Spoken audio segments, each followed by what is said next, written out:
Sveiki, su jumis Lietuvos žuvys ir aš Monika Kazlauskaitė. Šiandieną stovime Kauno Santakoje, o už mano nugaros teka srauni ir veržli neris. Tiesą sakant, ar išsaugosime natūralią upę, ar versime ją laivybos kanalu, priklauso nuo mūsų visų. Ką apie vidaus vandens kelių direkcijos užmojį nerį paversti laivybos kanalu mano Gamtos tyrimų centro mokslininkai, ichtiologai Tomas Virbickas ir Justas Dainys, tuo išgirsim iš pirmų lūpų, nes būtent važiuojame šiandieną į Vilnių pasiteirauti, ką būtent šis projektas reikštų neriai ir jos gyvybei. Bet prieš išvažiuojant noriu dar jūsų paprašyti, kad kiekvienas jūsų yra labai svarbus. Jūsų paspaustas like, patinka ant šito video ar parašytas komentaras, ar taip pat prenumerata Lietuvos žuvų YouTube kanalo labai padės, kad šį vaizdo įrašą pamatytų kuo daugiau mūsų bendraminčių. Todėl padėkit auginti šį kanalą ir prisidėkit prie to, kad neris būtų išsaugota. Ačiū Jums, o dabar keliaujam į Vilnių. Noriu pradėti nuo pono Vladimiro Vinokurovo tokios kaip minties. Jisai buvo sakęs tinklalaidėje pas Edmundą Jakilaitį, kad didžiausia problema yra aplinkosauginiai reikalavimai, nes visa neris priklauso Natura 2000. Tai galbūt, Toma, jūs trumpai ir labai paprastai paaiškinkit, kas yra ta Natura 2000 teritorija ir kodėl ją reikia saugoti. Na, tai šitos teritorijos buvo įsteigtos tam, kad būtų išsaugota tai, kas iki šiol išliko nesunaikinta visoje Europoje. Ir tikslas šitos teritorijos yra apsaugoti tas buveinės ir tas šitose buveinėse gyvenančias rūšis, kurioms yra iškilusi pati didžiausia grėsmė išnykti būtent dėl žmogaus ūkinės veiklos. Tai čia buvo pats pagrindinis tikslas, dėl ko buvo išleista šita Europos buveinių direktyva. Ir tuo tikslu visos Europos mastu buvo sukurtas saugomų teritorijų tinklas. Visos šalis teikė savo manymu pačias vertingiausias tose šalise esančias teritorijas, kuriuose turėtų būti saugomos vieningai visoje Europoje pačios vertingiausios rūšys, kurios gali išnykti būtent dėl žmogaus veiklos. O kokios tos rūšys yra? Ką mes ten taip saugom? Tai ten yra iš tikrųjų daugybė rūšių, žuvis sudaro tik tai nedidelę dalį visų tų rūšių, kurios yra ten išvardintos, bet nesvarbu, kad jų yra nedaug rūšių, bet ir nedaug tų pačių žuvų. Tai yra į šitą direktyvą saugomos rūšys kaip taisyklė patenka dauguma, absoliuti dauguma tai yra praeivės rūšys, nes jome iškylo grėsmė išnykti dėl užtvankų statybos, o kita didžiulė grupė žuvų tai yra tos rūšys, kurios neršia sraunumose. Todėl, kad Europos mastu daugybė upių yra sureguliuotos, sraunumos yra nukastos, paverstos laivybos kanalais, paverstos melioracijos grioviais, įrengiant melioracijos sistemas. Tai vat dėl to antra grupė žuvų rūšių, kurios yra saugomos, būtent tos, kurių egzistencija yra susijusi su sraunumomis, kitaip sakant, su natūralia upės hidromorfologija. Šiaip, kalbant apie pačią vidaus vandens kelių direkcijos komunikaciją, jie sako, kad jie tikrai nori išsaugoti gamtą, kad nepaveikti, kad jie rūpinsis, kad atitiktų tos griežčiausius aplinkosauginius reikalavimus. Bet vis dėlto, kaip tai, ar tai įmanoma, kaip sakyt, kad ir avis sveika būtų ir vilkas sotų šitoj vietoj? Ar įmanoma turėti tą tokį kelią, pritaikytą laivybai, nesužeidus gamtos ir nepaveikus tos Natura 2000 saugomų rūšių? Galbūt jūs papildysite. Šiuo atveju tai ne, jie deklaruoja vienas dalykas, kad čia bus labai ekologiškas vandens transportas. Gal ir galėtų būti ekologiškas, jeigu jūs upės nepažeistų, bet laivybos paleisti Neries upę nepažeidus upės neįmanoma. O tas nukasant rėvas, visos buveinės būtų sunaikintos esančios rėvose, visos su rėvomis susiję rūšys patirtų didžiulį neigiamą poveikį. Tai paprastai tariant, nerštavietės būtų sunaikintos, jauniklių buveinės būtų sunaikintos, jeigu ten ir liktų kraštelėje kažkoks tai gabalėlis buvusios buveinės su laiku vis tiek jis sunyktų, nes prasidėtų dugno struktūrų judėjimas, būtų pastovus gilinimas, upės hidrodinamika pasikeistų, tai finale taip, kad ir laivui gerai, ir žuvis sveika, taip dėja nebus. Žinot, jeigu galima, aš tiesiog norėčiau papildyti, kad žmonės suprastų, apie ką eina kalba. Kuomet nori nusausinti šlapynę, iškasa griovį, ar ne? Į tą šlapynę, į tą griovį vanduo subėga. Tai upėje, supraskit, išgilinus upės vagą, taigi visas vanduo iš viso vagos skerspjūvis taip pat pasitraukia. Jis pasitraukia į tą išgilintą vietą. Tai vienas poveikis, tai jau tiesioginis sraunumos sunaikinimas, ją gilinant, iškasant, tai yra tiesioginis. Netiesioginis poveikis. Vanduo yra nutraukiamas ir iš šalimais esančių vagos pakraščių. O visos seklomos, nu ten jaunikliai auga visi. Ten ne tik nerštavietės, ten jauniklių buveinės taipogi. Tai iš tikrųjų viena buveinė sunaikinama tiesiogiai, kita buveinė yra sunaikinama netiesiogiai. Dar momentas, gitas ištiesintą vagą jie prižiūri. Kasmet jie žada ją valyti.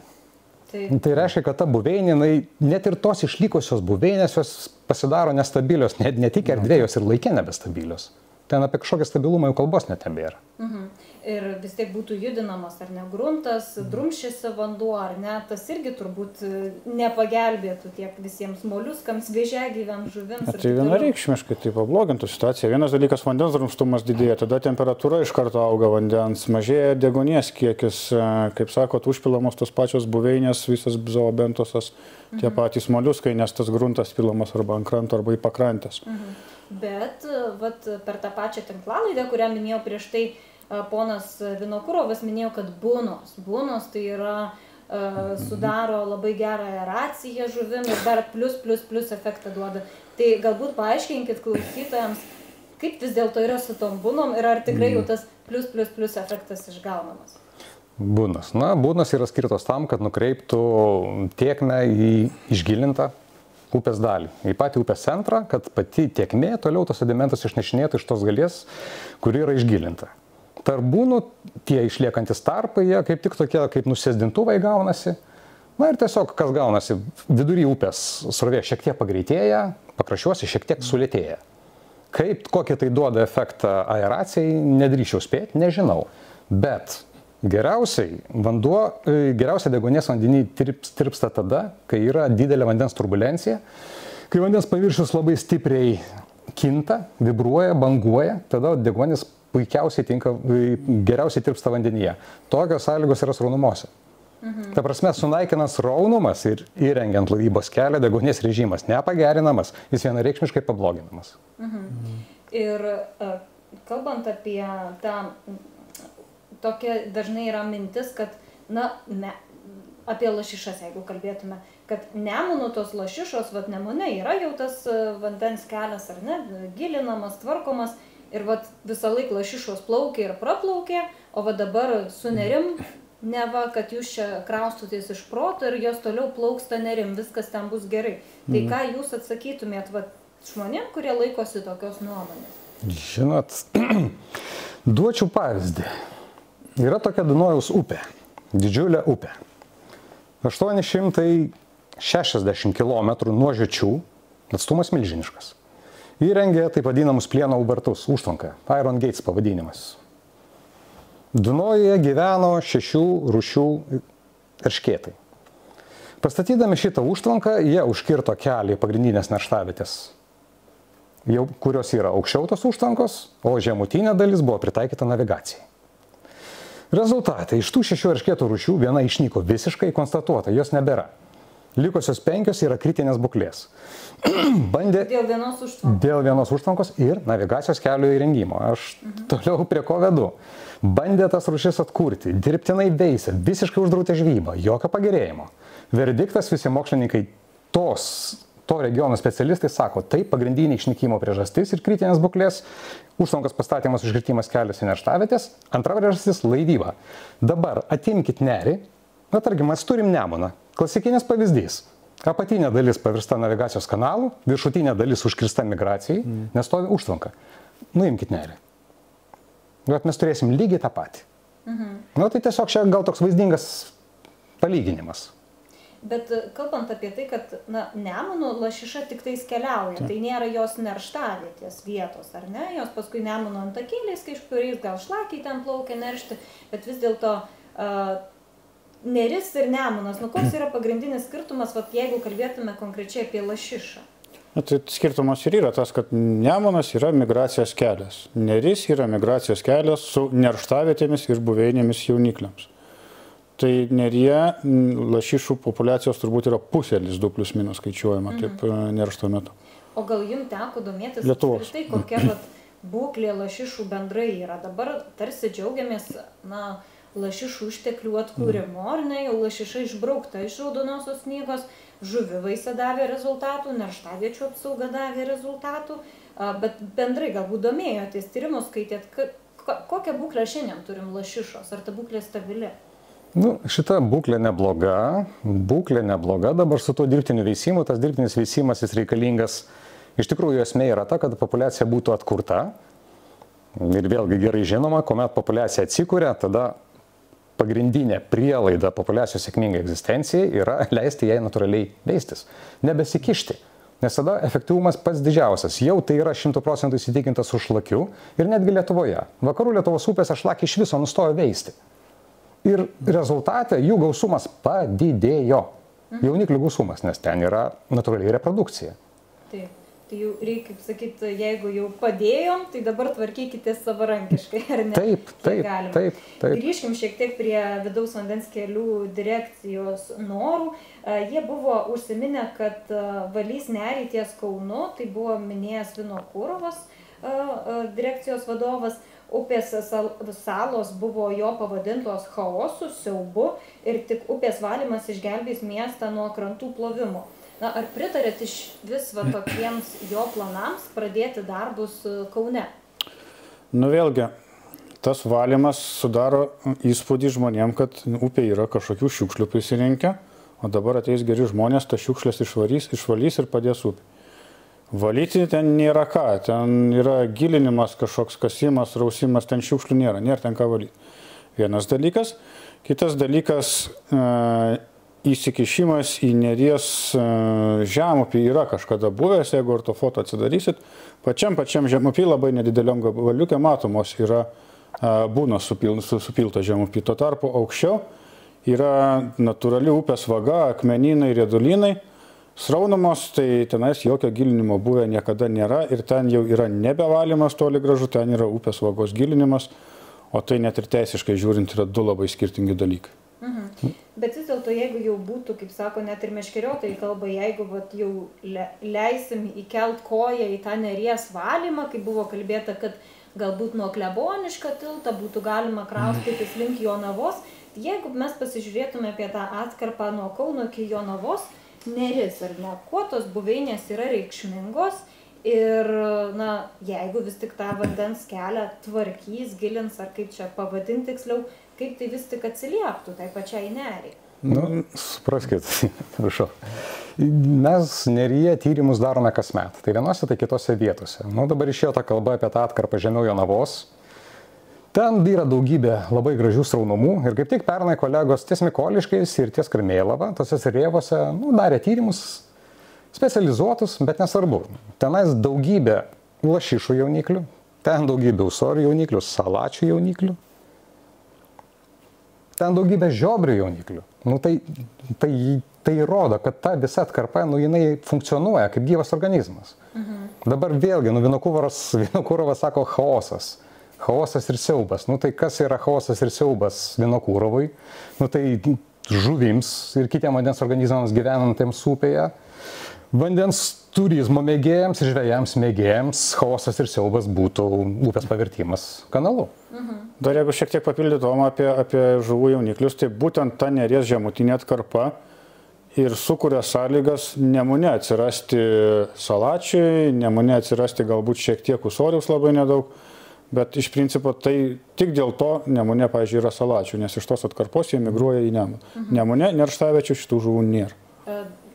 Pasklidus socialiniuose tinkluose visoms šitoms naujienoms apie tokius planus, užmojus ir patys meškeriotojai savo istorijom pradėjo dalintis, tai vienas irgi žmogus rašė, kad ten, kur jau žemsiurbės padirbėjo, tai tų pačių ūsorių jau nebepagauna arba pagauna itin mažai. Ūsorius tai irgi tiems klausytojams, kurie nežino, galbūt irgi papasakokit, kokia tai žuvis, nes dažnai mūsų dėmesys nukrypsta į lašišą, šlakį, bet vis dėlto tikrai yra daug vertingų žuvų, kurias irgi mes saugom, rūpinamės, tas pats salatis yra saugoma žuvų rūšis, galbūt daug kas irgi nežino. Ūsorius, tai papasakokit, kokia tai žuvis, kokios jiems buveinės yra reikalingos ir tų rėvų panaikinimas arba patraukimas, nukasimas, kaip joms atsilieptų.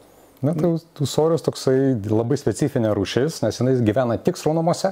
Jeigu kitos rūšys gyvena, tarkim, neršia sraunumose, daugiau. Tai ūsorius, jis ir gyvena, ir neršia sraunumose. Ir toks paradoksas, kad kuo jis didesnis auga, tuo jam didesnės srovės reikia. Kitas dalykas, jis gyvena tik pačiose didžiausiose upėse, jam reikia didelių upių. Mažose upėse jis gali nebent į jas įlysti į pačių žemupės ir ten išneršti. Bet gyventi jis sugrįš vis tiek į didelį upę. Tai didelė žuvis, užauganti tikrai iki spūdingų dydžių. 2, 3, 4 kg gali būti, netgi iki tokių dydžių jis gali užaugti. Žvejai mėgiai pažįsta, kiti, žino, žmogus turi būti susipažinęs su fauna, kad žinoti, kas tai, kaip jinai atrodo. O kas link salačių, tai jis gal šiek tiek plastiškesnė žuvų rūšis, tai kaip sako Tomas, ūsorius negali, pavyzdžiui, gyventi Nemune, nes jam reikia sraunumos, tai salatis gali gyventi ir šiek tiek lėčiau tekančiam vandenį būna pasitaiko ežere, bet kokiu atveju nerštavietės yra tik sraunumos. Kalbant apie tas pačias rėvas, buvo tokių minčių, kad patrauksim tuos akmenis 10-15 metrų, bet mūsų ichtiologai, suprask, vidaus vandens kelių direkcija turi kažkokius personalinius, asmeninius ichtiologus, kurie buvo sakę, kad viskas gerai, ten tos žuvys išsinerš. Tai vis dėlto, kiek tiesos yra tokiuose žodžiuose? Būtų įdomu pamatyti vandens kelių direkcijos ichtiologus. Taip, tai jeigu žiūrit, būtinai parašykit komentarą, pakalbinsim ir vidaus vandens kelių direkcijos ichtiologus, bet jeigu kalbant rimtai, tai tas akmenų pakėlimas, ar čia būtų kokia nors panacėja, ar čia kaip ant sulaužytos kojos atviro lūžio pleistro užklijavimas? Supraskit, lašišos, kas iš to, kad patrauks? Jie, kaip suprantu, jie sako, kad patraukus akmenis iš šono, lašišos ant jų nerš? O taip nebus, lašišos neneršia ant akmenų. Lašišos neršia tam tikram gylį, tam tikroje sroviai, ant žvyro gargždo grunto.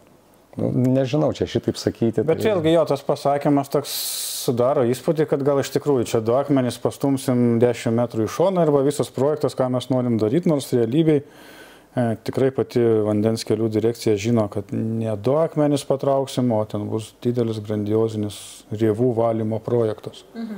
Taip pat Lietuvoje vykdoma skersnukių atkūrimo programa, žuvininkystės tarnyba bando įveisti iš naujo, tai tikrai reta žuvis mūsų vandenyse. Kiek žinau, atsiveža iš Lenkijos skersnukius ar net tą motininę bandą, nes nėra Lietuvoje tiek žuvų, kad būtų galima jas panaudoti dirbtiniam veisimui. Vis dėlto, ar būtų įmanoma dar skersnukį atkurti, jeigu nerį pritaikytume intensyviai laivybai? Manau, kad ne. Manau, kad ne, todėl, kad neris ir buvo skersnukio pagrindinė buveinė. Dėl ko jis išnyko neaišku, bet dabar jo yra likučiai. Likučiai pasitaiko Širvintoj, Šventojoj, šiek tiek Minijoj. Dėl to dabar vykdomas tas dirbtinis veisimas, kad nors kažkiek tai padidinti tos rūšies gausą, kad jos reprodukcija galų gale viršytų mirtingumą. Nes yra toks momentas, kai rūšies gausumas sumažėja iki kritinės ribos, tai jos reprodukcija, jos veisimasis, jisai nebekompensuoja mirtingumo. Ir tiesiog ta rūšis, ką tu bedaryk, bet jinai sunyks. Tai jeigu nerijys būtų paversta laivybos kanalu, tai ta prasme vis tiek ta populiacija, jeigu tu ir žuvinsi, jeigu ir veisi tą ūsorių, vis tiek ta populiacija bus suskaidyta. Klausimas, kaip jinai išsilaikys mažose upėse, nes skersnukis irgi prisitaikęs gyventi didelėse upėse, būtent didelėse upėse, o į mažesnės plaukia tik išneršti. Aš labai abejočiau, būtų labai liūdnas perspektyvos. Labai abejočiau sėkmės skersnukio populiacijos atkūrimo.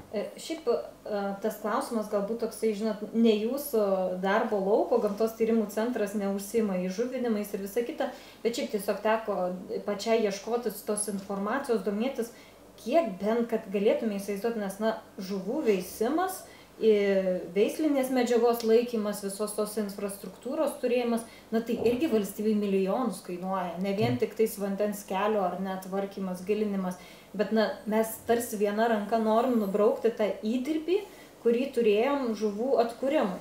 Tai kiek tai, jūsų galvoj galbūt tikslesni skaičiai galėtų būti, apie kokią sumą mes galėtume kalbėti per pastarąjį 10-metį? Kiek mes galėtume išleisti? Sunku pasakyti, tai 10 milijonų turbūt bus. Bet kiek tiksliai, čia kaip sakyti, daug dalykų reikia įvertinti. Vienas dalykas yra pati ten žuvies kaina, kurią išleidžiam, bet kad galėtumėm išleisti žuvį, reikia pastatyti auginimo cechą, reikia darbuotojus turėti, kurie tai galėtų padaryti, reikia infrastruktūrą turėti. Tai yra didžiuliai pinigai, tai tie patys eršketai vakar minėjot, jų dabar veisimo programa vyksta jau kuris laikas. Bet jeigu mes gilinam nerį, tai galim šiandien paimti ir nutraukti ir pripažinti, kad viskas, ką darėm, yra be tikslo. Nes tos žuvys užaugę grįž neršti kažkur pas mus į upes Šiandien jos tą darytų Neryje, bet šiandien jos neneršta, reikia šiek tiek laiko, nes tai yra didelė, ilgai auganti, lėtai bręstanti žuvis. Tai po 20 kokių kelių metų nuo pirmųjų žuvinimų tos žuvis grįž neršti. Nemune nerštaviečių nėra. Vienintelė tinkama upė yra Neris. Visa kita yra per mažos. Apie aštriašnipius eršketus jau buvo užsiminta. Šita žuvis irgi yra išnykusi, ją bandoma atkurti. Buvo ir žuvininkystės tarnyba atsivežusi, turi ir tos eršketus už savo Rusnės filialę laiko, ar ne, kaip motininę bandą. Galbūt ateityje tikisi ir iš ikrus turėti šitų žuvų. Dabar mes, ar ne, atsivežam tas lervutės iš Kanados, turbūt Vokietijos ar dar kažkur kitų šalių. Vis dėlto Neris, kaip suprantu, aštriašnipiams eršketams irgi yra viena iš pagrindinių nerštaviečių vietų, kur, ar ne, mes dabar išleidžiam eršketus, įžuvinam į upes, išleidžiam, jie išmigruojam per Kuršių marias į jūrą, ten praleidžia apie 20 metų, ar ne, ir tuomet mes tikimės, kad jau jie sugrįž čia išneršti. Jeigu mes pasidarom laivybos kelią per Nerį, ar jie dar turės kur neršti? Ne, dėl ko aš taip ir sakiau, kad jie galėtų neršti tik Neryje. Ir jau kaip minėjau. O Šventoji, pavyzdžiui, tokia upė. Tik patys žemupiai. Tik patys žemupiai, eršketas yra didelė žuvis, užauganti iki didelių dydžių, jiems reikia specifinių sąlygų, jiems reikia gilesnių sraunumų su natūraliu gruntu, stabiliu gruntu, stabiliu buveiniu. Jaunikliai irgi auga tam tikrose sąlygos, jie neauga kanale. Ir jau dėl ko, ta prasme, jeigu Neris būtų paversta laivybos kanalu, tai vat jau kaip minėjau, Dunojus tas žemupys, nu kaip žemupys, 800 km su viršum, atrodo milžiniškas atstumas, o populiacija negali atsigauti, jie neturi kur neršti. Nu tai jeigu atimkim Nerį, vat palikim tik tai Nemuną sureguliuotą apačią, tai bus lygiai tas pats. Nemuno apačia 200 su virš kilometrų, nu ir kas iš to? Praeivių žuvų jauniklių ten nėra, jos neneršia, ūsorių ten nėra, nu tai nebus ir eršketo, ta prasme, nu čia tiesiog gyvas pavyzdys. Mes Lietuvoje turim tokį pavyzdį.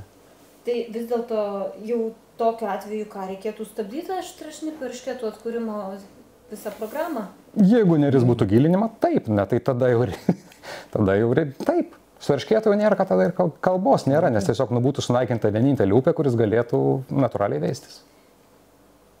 Kalbant apie Nerį, buvo irgi tokių minčių, kad, na, tarpukariu laivyba intensyvi vyko ties Nemunu Nerimi, o vat dabar mes esam kažkokie tarsi, na, blogesni nei tarpukariu gyvena mūsų, ar ne, protėviai, ir dabar mes nebelaivuojame Nerimi.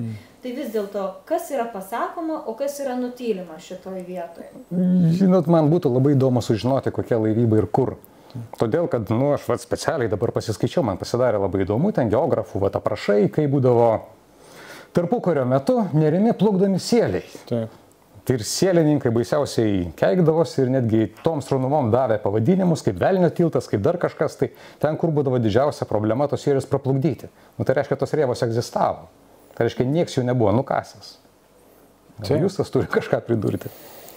Nu, aš šiek tiek pažįstamas su kolegom, kurie užsiminėja povandeninę archeologiją ir būtent rėvos ir ruožai už rėvų yra tos vietos, kur yra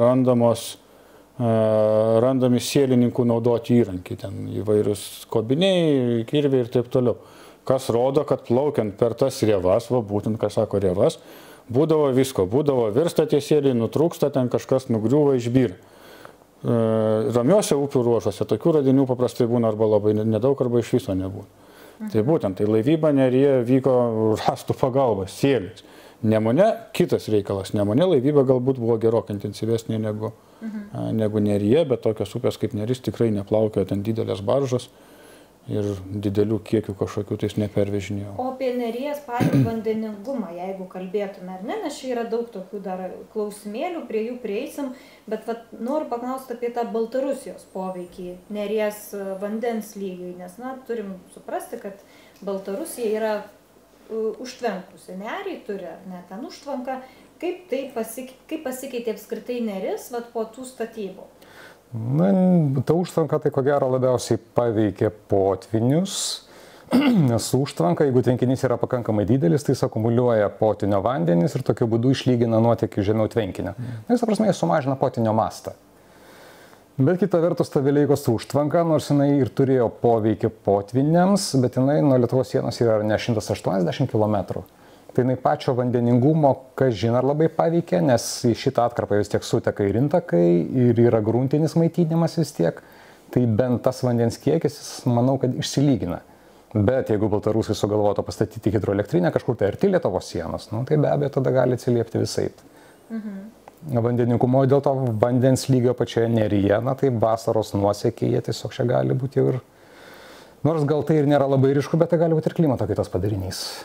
O kalbant apie hidrologinės sausras, kurių tikrai su klimato kaita mes jau dabar su jom susidarėm vis dažniau, kaip ateityje, na, turbūt irgi prognozijas rodo, kad tų sausrų bus vis daugiau ir na, ta Neris dabar yra ruožų vasara, kur tu tiesiog gali ją perbrėsti.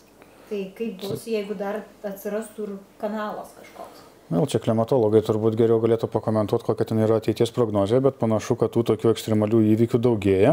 Buvo čia jau keletą kartų tas upės Neries nuosekis toks, kad ten, kur žmonės gaudydavo lašišas, vasaros metu buvo galima vaikščioti, ta prasme, visiškai sausumoje, tai vienas dalykas. Kitas dalykas, iškasus kanalą, tas dar labiau ryškėtų, nes tiesiog nutekėjimas vandens pagerėtų. Ir maža to, kad dėl klimato visų dalykų mes turim krintantį vandens lygį, dar prisidėtų ir greitesnis vandens nuotėkis išgilintų tuo iškastų kanalu ir dėl to mažėtų Neries kiekis vandenyje, paprastai tariant. Kitas dalykas, kauniečiams, kurie turi namus prie Nemuno ir kurie tenais jau buvo užlieti kažkada mašinų, tik stogai iš po vandens matėsi, čia irgi prastos žinios, nes būtent tokie reiškiniai turbūt dar labiau sustiprėtų dėl to paties greičiau nutekančio vandens iš Neries ir, kylančio vandens Kauno ir regione, sakykime, Nemunėtinas. Tikrai tiesa, todėl, kad specialiai žinau, kad ieškau informacijos ir būtent tas vagos išgilinimas ir tas srauto pagreitinimas. Ir jau tai yra įrodyta, kad jisai kai kuriais atvejais jisai negelbsti nuo potvynių, jis kaip tik didina potvynių riziką. Tai čia faktas yra. Tai realiai mes tokį tarsi priešingą efektą galėtų tie kauniečiai, kurie gyvena netoli Neries, ar ne, su potvyniais susidurtų dažniau. Apie tas pačias bunas dar irgi buvo rašę žurnalistai 2021 metais vidaus vandens kelių direkcija bunoms Nemune įrengti skyrė 23 milijonus eurų. Tai vis dėlto, kaip jūs įsivaizduojat, ta buna, natūrali rėva, vis dėlto jeigu jos atsirastų Neryje, tai koks tas poveikis realiai būtų, nes sako, žvejot, meškeriotojai žvejot gali ir nuo bunos, ten viskas bus gerai su tom bunom, bet vis dėlto kaip čia yra, jeigu ties pastatytų Neryje, tai ar ten dar tų pačių salačių, ūsorių, kaip suprantu, jau net nereiktų ieškoti. Tai kaip Tomas ir sakė, bunos yra skirtos nukreipti vandeniui į upės vidurį, paprastai tariant, į kanalą. Tai iš karto keičiasi visa upės hidrodinamika. Kanale vanduo greitėja, o pakraščiuose darosi toks savotiškas ežeras, pelkė, kaupiasi dumblas, įsivyrauja toli gražu ne upinės žuvų rūšys ir ne tik žuvų, visų gyvūnų rūšys. O būdingo stovinčio vandens telkiniam, tai nuo tų būnų gal žmonės išžvejoja, bet tai ką jie gaudo? Jie turbūt negaudo nei salačių, nei ūsorių, nei tų pačių lašišinių žuvų. Tai esmingai pasikeistų upė. Iš principo vienas dalykas, kitas dalykas, vėl, kas yra būna, nežinau, nepaaiškinam, turbūt būna yra iš akmenų arba kito kažkokio tais kieto grunto supiltas vandens nukreiptuvas, toks pirštas nuo kranto link upės vidurio. Tai labai keičiasi viskas. Upės hidrodinamika, gyvūnija, augalija, kas tik nori. Apie augaliją irgi nieko nepašnekėjom. Tos pačios kurklės, kurios yra saugomos Europos mastu, formuoja buveinės, svarbės visom reofiliniam žuvų rūšim. Po tokių pakeitimų jos irgi išnyktų tiek dėl mechaninio išgilinimo, tiek dėl tų pačių būnų poveikių. O tos kurklės, jos, kaip minėjo ponas iš vidaus vandens kelių direkcijos, Aurelijus Rimas, jisai buvo minėjęs, kad jos fiksuotos yra aukščiau, ar ne, Vilniaus? Ar taip išeina, kad tarsi nėra Neryje žemiau, kaip ten su jom? Ne visai taip. Aukščiau Vilniaus yra išskirtos buveinės su kurklėmis. Paprastai tariant, ant žemėlapio yra užbrėžtas plotas. Žemiau Vilniaus to kol kas padaryta nėra, bet kurklių žemiau Vilniaus yra tikrai ir labai didelis ąžuolinai. Tai šitoje vietoje tiesiog reikia formaliai atsisėsti ant žemėlapio, užbrėžti, kad jos būtų. Bet vėlgi tas užbrėžimas, čia pasakymas, kad tenais nėra užbrėžta, mes žinom, kad yra, bet nieko čia tokio, tas neveikia. Visa Neris yra Natūra 2000 teritorija. tai nereiškia, kad tos vietos yra nesaugomos, nes ten kažkas su pieštuku kažko neužbrėžė. Visa upės vaga yra saugoma. Ir supraskite dar vieną dalyką. Dabar manipuliuoja tomis kurklėmis, bet tai yra buveinės pavadinimas. Tai yra europinis kodas, europinis buveinės pavadinimas. Upių sraunumų su kurklių bendrijomis. Ir šitose upių sraunumuose be kurklių gali labai sėkmingai gyventi lašišų, ūsorius, salatis, kurie gali vis saugomas rūšis. Tai yra bendrinis buveinės pavadinimas. Ta prasme, negalima prisikabinti prie vienos rūšies.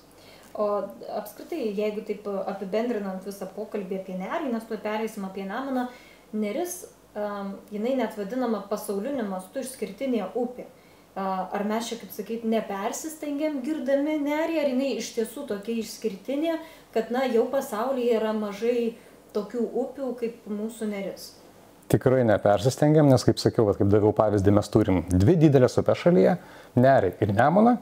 Nemunas yra etalonas to, kas yra visoje Vidurio Europoje. Ta prasme, kas yra Europos lygumose, tai Nemunas yra tiesiog tipinis pavyzdys. Per pusę užtvankos perkirsta upė, apatinė dalis pritaikyta navigacijai. Europoje dar ir viršutinės dalis taipogi dažnai yra pritaikytos navigacijai. Tokių upių, kurios visame išilginėme profilyje būtų natūralios, tai iš tikrųjų yra vienetai. Nežinau, aš manau, kad būtų galima nuo vienos rankos pirštų suskaičiuoti, kiek tokių upių yra. Ir tai iš tikrųjų etalonas to, kaip turėtų atrodyti didelė upė ir kaip turėtų atrodyti tos didelės upės gyvūnija ir augalija visame upės išilginėme gradiente. Ir dar prieš pereinant prie Nemuno, tiesą sakant, man labai įdomu matyti, kaip nerį atranda tokio pasaulinio kalibro meškeriotojai, kurie atvažiuoja į Vilniaus apylinkės, ar ne, atvažiuoja čia pažvejoti ir pati buvau nustebusi, kai Instagrame pamačiau vieną, tikrai tokį žmogų, kurį sekiau jau daug laiko ir jis tiesiog čia atvažiavo į Lietuvą dėl to, kad jam kažkoks ispanas bičiulis papasakojo. Tai tiesą sakant, kas čia yra per fenomenas, kad Lietuvoje atplaukė neš tokios didelės lašišos, nes toj pačioj Skandinavijoje, irgi visi važiavo, atsigaudė tų lašišų, bet į Lietuvą atvažiuoja dėl to, kad gali pagauti labai didelę lašišą. Kodėl pas mus užplaukė tokios didelės lašišos? Kas čia tai lemia? Taip, vienas turbūt iš faktorių yra migracijos kelio ilgis, kuris Neryje yra 500 km su trupučiu. Vienas dalykas, kitas dalykas yra tos pačios rėvos pakankamai smarkios, kurių silpnos mažos žuvys nepraplaukia, įveikia didesnės ir finaliai. Ir trečias dalykas, mūsų lašišos irgi neršia ne vieną kartą gyvenime, kas leidžia jom užaugti pakankamai didelį. Tai turbūt susumavus visus šitos, nežinau, Tomai papildyti. Dar yra toksai momentas, kad šiaurėje tiesiog yra lėtesnis augimas, ypač jauniklių. Jauniklių. Pas mus yra startinė pozicija lašišų, aš kalbu apie jauniklius. Jie labai smikliai užaugo iki smolto stadijos, migruoja į Baltijos jūrą ir ten labai greitai auga iš tikrųjų. Ir pas mus grįžtančios tos lašišos, tos, kurios yra iš tiesų didelės, tai ten jos jau grįžta kokį 3. kartą. Ir žinot, pas mus buvo mažesnis tas žvejybos intensyvumas, gal pas mus jos tiesiog buvo saugomas ir tiesiog susiformavo. Lietuvoje buvo uždrausta žvejyba anksčiau iš viso lašišų. Ir susiformavo tų lašišų banda. Tame tarp ir tos didelės, tai jas reikia kažkaip ir išsaugoti dabar. Taip, tai dėsim visas pastangas, kaip sakoma, o dabar kraustykimės į Nemuną. Tai pirmiausia, pradėkim nuo žemupio.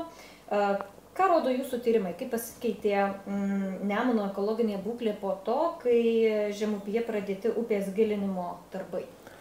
Žinot, kai buvo iki gilinimo mes nežinome.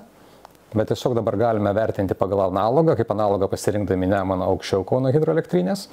Dabar Nemunas žemiau Kauno, jis yra vadinamas labai pakeistų vandens telkiniu, o labai pakeistais vandens telkiniais vadinami tokie telkiniai, kuriuose pasiekti geros ekologinės būklės jau yra nebeįmanoma. Dėl įvykusių jų hidromorfologijos pakeitimų, būtent hidrologijos ir morfologijos.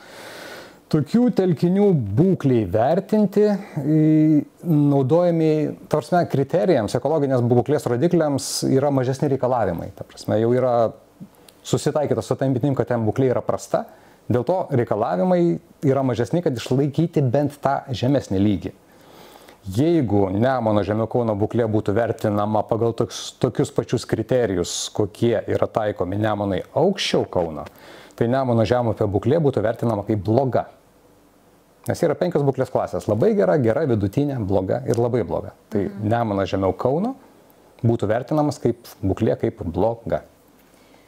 Ar tai, dėl Kanalizavimo? Tai yra tiesiogiai susijęs su navigacija, tai tiesiog yra susijęs su kelio navigacija įrengimu. Būtent susijęs su sraunumų sunaikinimu, krantų morfologijos pakeitimo ir upės hidrologijos pakeitimo. Čia be abejo šiek tiek prisideda ir Kauno hidroelektrinė, reikia pripažinti, nes ten vis tiek yra vandens lygio reguliavimas, bet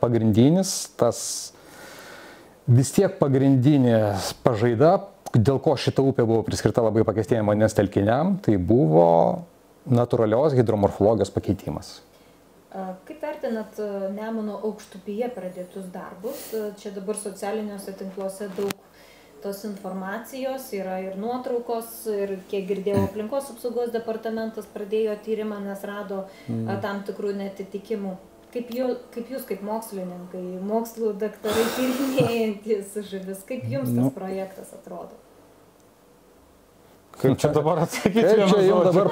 Kaip čia jums dabar gražiai pasakyti? Žinot, jau anksčiau sužinojau, kad, nugirdau, kad gilina Nemuną ties Alytumi. Pagalvojau, gal tikriausia kokią nors prieplauką įrenginėja. Nes, žinot, aš bendrosios vandens politikos direktyvos įgyvendinimo srityje jau dirbu daugiau kaip 15 metų. Žinau visus tuos įstatymus ir visas procedūros, kokių privalo būti laikomasi, kuomet keičiama upės būklė, kuomet jinai yra paverčiama, reguliuojama. Ir įsivaizdavau, kad gamtos Lietuvos su aplinkosauga susijusios institucijos jos taipogi turi visą šitą žinoti. Ir net į galvą netėjo, kad gali vykti tokie darbai. Dabar, kai sužinojom, taip, reikia suprasti ir tas institucijas, kadangi pagal galiojančius įstatymus, jeigu teritorija nėra saugoma, o Nemunas ties Alytum nepatenka į saugomų teritorijų tinklą, tuomet laivybos kelių priežiūrai, norint pašalinti sąnašas, leidimas nereikalingas. Bet jeigu norima gilinti vagą, mes vėl grįžtam prie to pačio, privaloma atlikti poveikio aplinką vertinimus. Bet kad suprasti lengviau klausytojui, kuris tikrai toli nuo visų šitų reikalų, tai ten vis dėlto oficialiai tvarkoma ar ten jau gilinama? Ten išgilinta de facto, todėl kad yra nuotraukos. Iš upės ištraukti rieduliai. Tam pačiam Alytaus gide. Patvarkė, ištraukė riedulį, ar ne jų nuomonė? Bet tai nėra sąnašos. Jo, tvarkymo gali būti du tipai. Vienas yra valymas, kitas yra gilinimas. Valymas tai yra sąnašų, kaip Tomas sako, dumblo, kažkokio lapų, išsiurbimas su žemsiurbiu. Jeigu yra kasami rieduliai, upės kietas gruntas, kažkoks akmenys, žvyras kažkas, tai nėra valymas, tai yra gilinimas. Valymui, kaip sako, leidimo kažkokio tais reikia tiesiog prasinešti, jeigu tai nesaugoma teritorija. Gilinimui privaloma atlikti poveikio aplinkai vertinimą. Tai taip išeina, kad dabar darbai turės būti sustabdyti? Tai darbai jau padaryti, aš kaip suprantu, ten stabdyti kaip ir nebelabai yra, ko reikia įvertinti, koks yra padarytas pažeidimas ir paskaičiuoti padarytą žalą. O jinai, mano supratimu, milžiniška. O tokiu atveju, nežinau, čia kokia praktika yra, tiesiog tos akmenis lieptų atstatyti, atgal į Nemuną įstumt, kurie jau yra ištraukti, ar čia kaip viskas? Čia sunku pasakyti, čia turbūt departamento jau. Ar čia, žala jau nepataisoma, jau kas padaryta, tas padaryta? Šiuo atveju būtų sunku atkurti vėl upės vagą ir išlyginti rėvą, nes jau gruntas sujudintas, aš manau, kad tai yra nebeįmanoma. Čia turėtų būti kažkokios tai kitokios priemonės taikomos, net neįsivaizduoju. Nežinau, bet čia jau yra nebe mūsų sritis, kaip atlyginti žalą gamtai. Kaip kalbama apskritai, kad noras yra tęsti tos navigacijos tiesimo kelią, ar ne, toliau Nemunu judėti link Druskininkų. Kaip vis dėlto tai atsilieptų pačiai Nemuno ichtiofaunai visai? Tai taip pat, ta prasme, šitas, ką jau išnekėjom, tai kas būtų daroma? Daroma būtų šalinama rėvos. Rėvos yra salatis, ūsorius, kujagalvis, srovinė aukšlė, vėgėlė ta pati, šitų žuvų buveinės. Taip. Tai šitų žuvų poveikis tiesiogiai šitom žuvim ir būtų, jų mažėtų, o finale turbūt ir iš vis išnyktų. Kas būtų, ta prasme, žiūrėkit, Nemuno ta atkarpa aukščiau Kauno hidroelektrinės dar buvo dalinai natūraliai, kol neįsikišo kelių direkcija šita.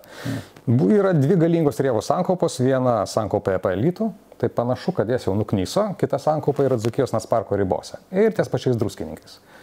Dabar Kauno mariose gyvena salatis, visi džiaugiasi, taip jo daug, dėl ko jo ten daug, todėl kad jis turi kur neršti. Pusę rėvų jau nukasė, tai jau jam sunku kur neršti. Ūsorius gyvena būtent tose rėvose. Pusė ūsorius buveinių sunaikinta. Nu, tai čia, jeigu ir kitą pusę sunaikins, tai Nemunas aukščiau Kauno pasidarys toks pats kaip Nemunas žemiau Kauno. Laivybos kanalas. Nu, bet jau reikia tikėtis, kad po šitos situacijos ir visuomenė, ir aplinkosauginės įvairios organizacijos gerokai rimčiau pažiūrės į šitą reikalą ir bet kokiu atveju, kai yra kasamas upės dugnas, rieduliai sraunamos, turi prieš tai būti atliktas poveikio aplinkai vertinimas. Nu tai bent jau šitą vietą, tai aš nelabai įsivaizduoju. Poveikio aplinkai vertinimas, ar ne, kurie nėra susidūrę su to, tai kas yra atliekama konkrečiai būtent pavą darant? Darant pavą yra įvertinama numatytų darbų poveikis visoms su jais susijusioms buveinėms ir rūšims. Tai tarkim, tom pačiom žuvim, paukščiams, ten kokiam nors bestuburiams, vandens augalams.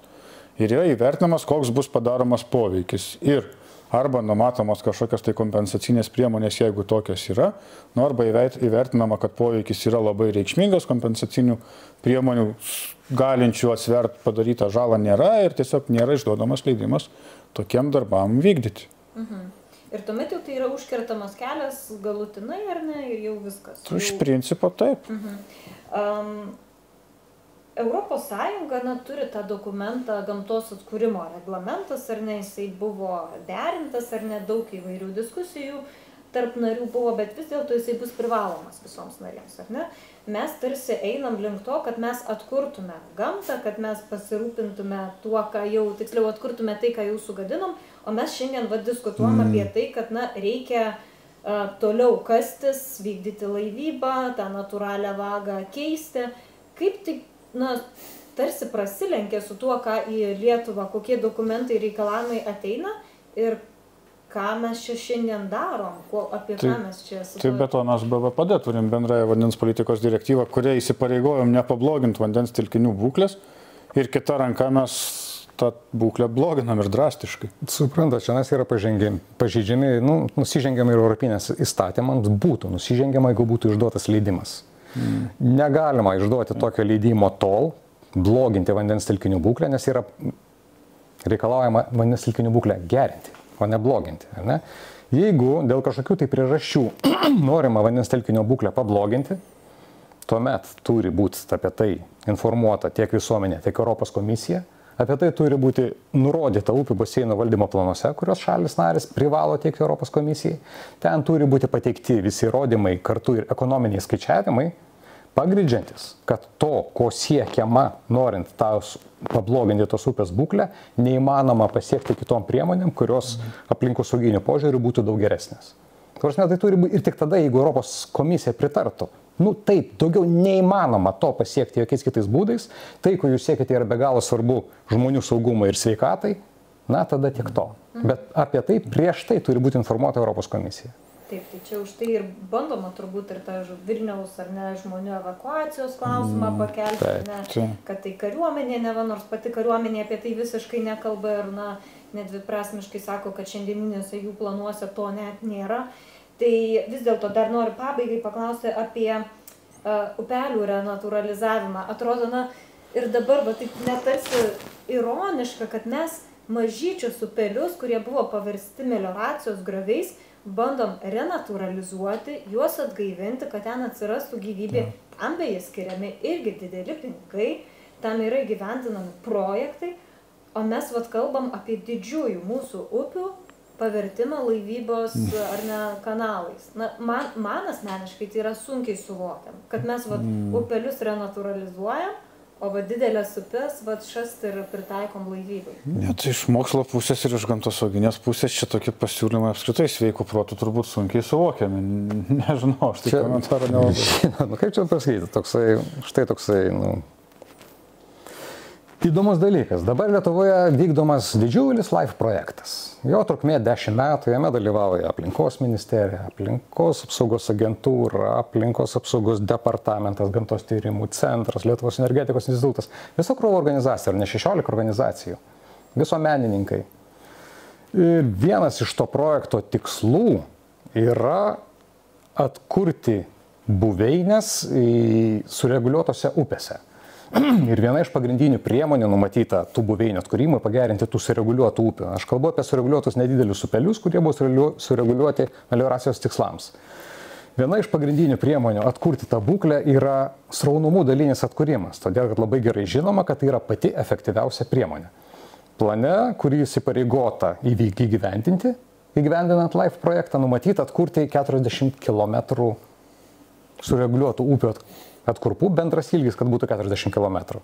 Ir čia būtų labai geras rezultatas. Dabar, atkuriant šitas upes, ar ne, tuo pačiu metu vyksta ne mažų upelių, ta prasme, o didelių upių naikinimas, sureguliuojant ne 40 km, o Neries atveju numatyta 170 km, o jeigu tai būtų ir visas Nemunas aukščiau Kauno, dar 200 km. Aš nežinau, kaip Europos komisija pasižiūrėtų, sužinojusi apie tokias veiklas ir, kažin ar nenutrauktų finansavimą LIFE projekto ir kokią reputaciją įgytų šalis apskritai, jeigu leistų daryti tokius darbus, viena ranka naudodami Europos pinigus buveinių atkūrimai mažose upeliuose, nedideliu mastu santykinai, ir tuo pačiu kitą ranką naikindama didžiulės buveinės didelėse upėse. Čia kaip vienas po Lietuvos žuvų Facebooko įrašų žmogus rašė, sako, jūs pasižiūrėkit, sako, žmonės darosi darbo 50 metų į priekį. Dabar darom vagą, dirbam, tada vagą gilinam, o po kažkiek metų atkuriam. Sako, žiūrėkit, 50 metų jau darbo į priekį yra.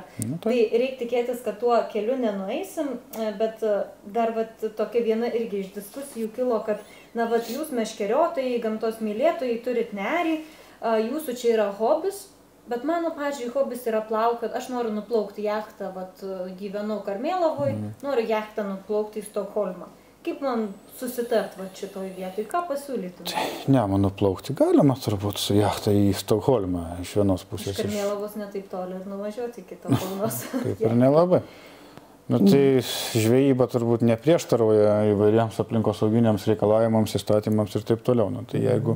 Žinot, gyvenam demokratiniai šalyje. Tai gal pasverkim, kiek yra žmonių, kurie leistų savo su jachta nuplaukti iš Karmėlavos. Ar iš Jonavos, ar iš Vilniaus į Stokholmą su savo nuosavą jachtą, o kiek žmonių vis dėlto naudojasi upė rekreacijos tikslams, poilsių žvejybai. Bet Tomai sako, žmonės visuomenė turtingėja, vakarų Europą visą eksploatuoja savo upes, kodėl mes tarsi norim būti tokie atsilikę, kažkokie nemodernus ir tą upę saugom, tiesiog žiūrim, akmenys ir... Ne, vakarų Europą dabar leidžia didžiulės lėšas ir kūrė projektus, kaip tas upes atkurti. Aš niekaip nesuprantu, turint tokį pavyzdį. Kodėl matom blogą pavyzdį, tai blogų pavyzdžių reikia, taip sakant, blogų pavyzdžių reikia mokytis, o ne juos sekti. Tai ir tos pačios direktyvos buvo sukurtos pamačius, ką mes paprastai tariant toje pačioje Europoje praradom, sugadinom ir direktyvos atsirado ne šiaip savo, o tam, kad išsaugot tai, kas dar nesunaikinta ir nesugriaut. Tai Neris turi šitų visų direktyvų apsaugą, tai ne šiaip savo ta upė turi tą apsaugą dėl to, kad jinai yra pakankamai unikali, ką išnekėjom, ir visos tos pačios Europos mastu. Taip, tai idėja Lietuvai... Tai į Stokholmą, nežinau, plokščiadugnių laivų turbūt jokių problemų.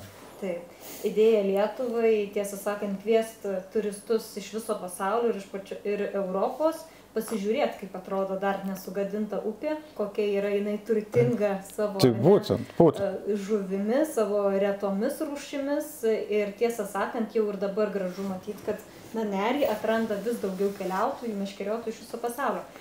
Ir dabar jau tikrai pabaigai, ką jūs kaip mokslo bendruomenės atstovai ar gamtos tyrimų centras bendrai planuojat daryti, nes panašu, kad tas buldozeris juda į priekį iš vidaus vandens kelių direkcijos.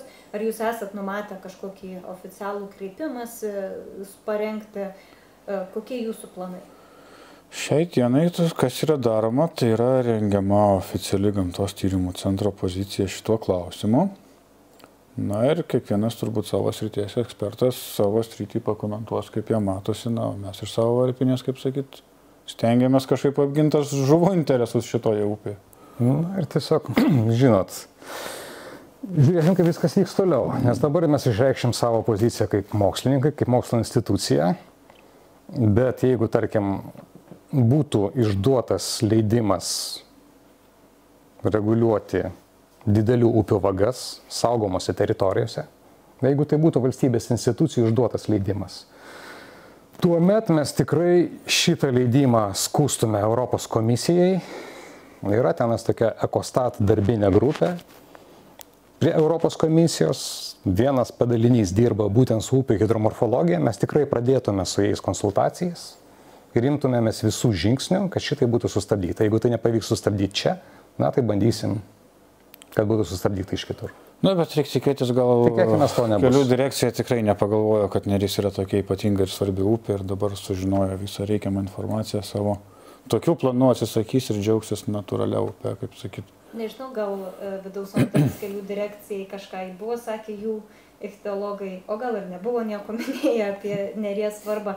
Noriu padėkoti Jums, kad radot laiko pasikalbėti. Tiesą sakant, tai pirma tokia mūsų tinklalaidė, dar kol kas jos pavadinimo neturim, bet galvom galbūt žuvų kalba ją pavadinti, tai noriu visų paprašyti, kad paspaustumėt patinka, parašytumėt komentarą ir būtinai pasidalintumėt kuo plačiau mūsų pokalbių, nes tiesą sakant, kalbinu žmonės, kurie ne iš teorijos žino apie nerį, jie visą savo gyvenimą skyrė tyrimam, žuvų pažinimui ir, tai tyrimų analizai. Tai dar kartą primenu, kad šiandien kalbinau Gamtos tyrimų centro ichtiologus, mokslų daktarus Tomą Virbicką ir Justą Dainį, o kalbinau aš, Monika Kazlauskaitė, Asociacijos Lietuvos žuvys atstovė. Ačiū, kad buvot kartu ir iki malonaus.